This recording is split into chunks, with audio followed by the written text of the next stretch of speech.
ಭಾಳಷ್ಟು ಹುಡುಗರು ಫೋನ್ ಹಚ್ಚಿ ಅಣ್ಣ ಇದು ಏನೋ ಕರ್ನಾಟಕ ಟಿವಿ ಶಿವಣ್ಣವರು ಏನೋ ಇದು ಮಾಡ್ಯಾರ ವೋಟಿಂಗ್ ನಡೆದಣ ಅಂತಂದು.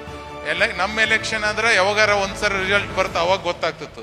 ನಿಂದು ಡೇ ಬೈ ಡೇ ರಿಸಲ್ಟ್ ಗೊತ್ತಾಗೋದು, ಒಂದು ಯಾವ್ದು ಹೆಚ್ಚಾಯ್ತು ಕಮ್ಮಿ ಆಯ್ತು ಅಂತೇಳಿ ಒಂಥರ ಹುರುಪು ಕೊಟ್ಟು ಈ ಒಂದು ಅವಾರ್ಡ್ ಕೊಟ್ಟದಕ್ಕೆ ನಿಜಕ್ಕೂ ಭಾಳ ಖುಷಿಯಾಗಿದೆ. ಭಾಳಷ್ಟು ಜನ ಯುವಕರಿಗೆ ರಾಜಕೀಯಕ್ಕೆ, ಯಾಕಂದ್ರೆ ಯುವಕರು ಬರಬೇಕು, ರಾಜಕೀಯಕ್ಕೆ ಯುವಕರು ಬಂದ್ರೆ ಒಳ್ಳೇದಾಗ್ತದೆ.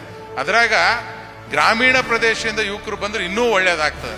ಯಾರ ತಂದೆ ತಾಯಿಗಳು ಮಂತ್ರಿ ಮುಖ್ಯಮಂತ್ರಿ ಅವ್ರ ಮಕ್ಕಳು ಬರೋದು ದೊಡ್ಡದಲ್ಲ, ಒಬ್ಬ ಸಾಮಾನ್ಯ ಬಡ ಕುಟುಂಬ ರೈತರ ಮಕ್ಕಳು ಬರ್ತಾರಲ್ಲ ಅದು ಬಹಳ ಇಂಪಾರ್ಟೆಂಟ್ ಆಗ್ತದೆ. ಆ ಒಂದು ಕೆಲಸ ನೀವು ನಿಜಕ್ಕೂ ಮಾಡ್ತಿದ್ರಿ.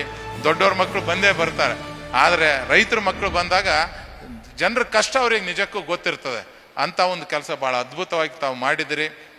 ಮತ್ತು ಈ ಅವಾರ್ಡ್ ಸಿಗಕ್ಕೆ ಓಟ್ ಹಾಕಿದಂಥ ಪ್ರತಿಯೊಬ್ಬ ಮತಕ್ಷೇತ್ರ ಜನ ಮತ್ತು ಕರ್ನಾಟಕ ಭಾಗದ ಎಲ್ಲ ಮತದಾರರಿಗೆ ಹೃದಯಪೂರ್ವಕ ನಾನು ಕೃತಜ್ಞತೆ ಸಲ್ಲಿಸ್ತೇನೆ.